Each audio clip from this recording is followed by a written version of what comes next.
Selamat siang, Ibu Anjar Ardiani, selaku tutor bahasa Indonesia saya dan juga rekan-rekan yang telah menyaksikan cuplikan video saya. Perkenalkan, nama saya Elisa Rasa Angelika dari Prodi Manajemen di Universitas Terbuka Lampung. Saya akan menyampaikan suatu gagasan saya mengenai coronavirus SARS-2 akut respiratory syndrome coronavirus. Nah, tahu bahwa coronavirus ini bisa menyerang sistem pernafasan. Nah, dia sama seperti halnya COVID-19 yang dia dari gangguan ringan, berat, hingga kematian gitu. Tetapi untuk SARS-CoV-2 ini yang lebih dikenal dengan nama virus corona, yang adalah jenis baru dari coronavirus yang bisa menular ke manusia, ini bisa menyerang siapa saja, mulai dari lansia, orang dewasa, anak-anak, bayi, ibu hamil, bahkan ibu menyusui gitu kan. Infeksi virus corona yang disebut COVID-19 ini pertama kali ditemukan di kota Wuhan, Cina pada akhir Desember 2019. Nah, coronavirus ini dengan sangat cepat dan menyebar ke hampir seluruh negara, termasuk Indonesia.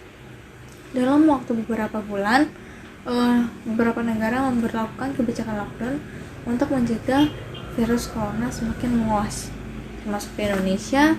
Indonesia menerapkan kebijakan pemberlakuan pembatasan kegiatan masyarakat yang disebut PPKM untuk menekan virus ini.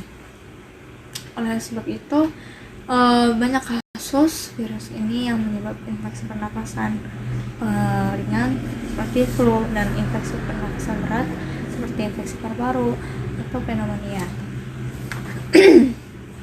Selain itu juga SARS-CoV-19 atau dan juga yang terbaru atau SARS-2 ini bisa menyebabkan middle X respiratory syndrome atau MERS yang disebabkan oleh virus dalam kelompok yang sama, tapi antara MERS dan SARS ini dia menyebabkan kecepatan penyebaran dan keparahan gejala, sehingga menyebabkan beberapa fasilitas arahan yang sekarang ini lagi disarankan seperti rapid test antibody, swab antigen, dan juga PCR. Dan juga selain dari itu, dalam waktu 2 hari sampai 2 minggu setelah penderita terpapar virus corona, sebagai penurunan oksigen tanpa adanya gejala apapun juga termasuk dalam hypoksia. Dan juga dan ini diperlukan untuk rapid test atau PCR. Nah, nama virus COVID-19 disebabkan oleh coronavirus dari sendiri, seperti namanya, yang menginfeksi sistem pernafasan. Pada sebagian besar, kasus coronavirus hanya menyebabkan infeksi pernafasan ringan sampai sedang, seperti flu. Namun, virus ini juga menyerang pernafasan berat seperti pneumonia. Didugaan awalnya ditularkan dari hewan ke manusia, tapi sekarang ini peneliti memberikan penjelasan bahwa ternyata itu ditularkan dari manusia ke manusia melalui apa? Melalui kontak kita berdekatan dengan si penderita, atau kita memegang suatu barang atau benda tanpa kita harus mencuci tangan setelahnya. Ya, itu kita bisa memegang mata, kotak hidung, bahkan kontak mulut gitu. Jadi disarankan untuk mencuci tangan terlebih dahulu sebelum kita memegang kontak tubuh kita. Nah, lalu dengan varian ini ada juga Omicron atau VOC dan variant of interference atau VOC. Nah, VOC sendiri yang termasuk dalam SARS-CoV-2 itu meningkatkan resiko penularan dengan sangat cepat, penularan aktivitas terapi, dan juga yang kita tahu ada beberapa varian, yaitu varian Alpha yang ditemukan di Inggris pada September 2020, varian Beta yang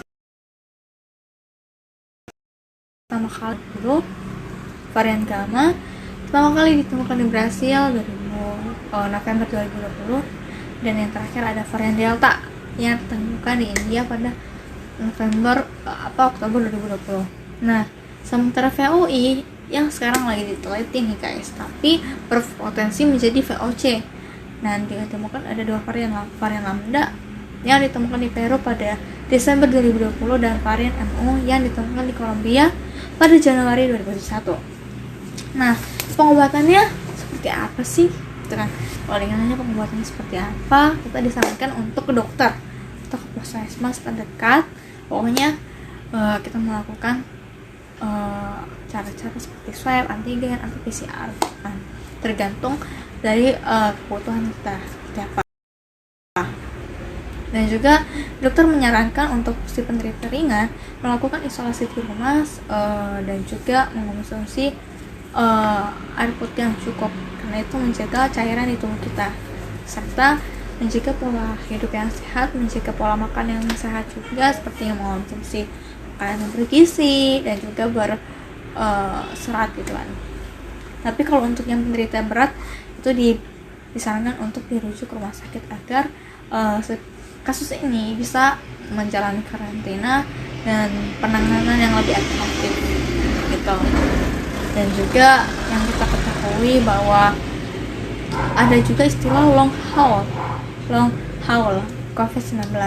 Nah, istilah ini merujuk pada seseorang yang sudah dinyatakan sembuh melalui hasil negatif pemeriksa, tetapi tetap mengalami keluhan seperti lemas, batuk, nyeri, sulit berkonsentrasi, jantung berdebar, bahkan sampai demam timbul hilang gitu. Nah, pencegahan virus corona ini juga bisa dijalankan melalui program vaksinisasi COVID-19 yang secara bertahap. Nah, pada 4 November 2021 sudah lebih dari 100 jutaan yang sudah menerima dosis pertama, dan yang dosis kedua sampai 76 jutaan. Dan yang bertujuan kalau misalkan ada yang tanya, vaksin ini tuh bertujuan untuk apa sih? Wow, kekebalan tubuh atau herd immunity. Nah, vaksinasi juga bisa mengalami reaksi alergi terhadap si penderita, si orang ini gitu kan. Tapi oleh karena itu perlu adanya resep dari dokter atau arahan dari dokter bagi yang memiliki penderita alergi tersendiri gitu. Dan gitu kalau sekarang ada yang nanya, wah, yang vaksin itu boleh umur berapa gitu kan? Vaksin itu boleh umur dari 6 tahun sampai pada ibu hamil. Tapi kalau untuk lansia sama balita di bawah 6 tahun itu harus sesuai dengan arahan dokter gitu. Nah, dan jangan lupa untuk menggunakan masker setiap kali kita beraktivitas di tempat umum atau pada saat kita berada di ruang di luar lingkungan tempat tinggal kita. Dan juga jangan lupa mencuci tangan dengan air dan sabun serta menggunakan hand sanitizer yang mengandung alkohol 60%. Dan juga jangan menyentuh area mata, mulut, hidung sebelum mencuci tangan, serta meningkatkan daya tahan tubuh dengan pola hidup yang sehat seperti mengonsumsi makanan yang bergizi, berolahraga yang cukup, istirahat yang cukup, dan mencegah stres. Dan oleh karena itu tetap melakukan protokol kesehatan, karena tanpa kita sadari ternyata pada tanggal 24 Desember 2021 kita akan melakukan PPKM level 3 di seluruh Indonesia. Oleh karena itu saya menyarankan untuk kita semua, termasuk saya pribadi, untuk tetap melakukan pola hidup yang sehat yang sudah diterapkan oleh pemerintah, agar kita secara tidak langsung membantu pemerintah dan juga para medis mengurangi kasus penyebaran COVID-19 di Indonesia dan juga di berbagai negara.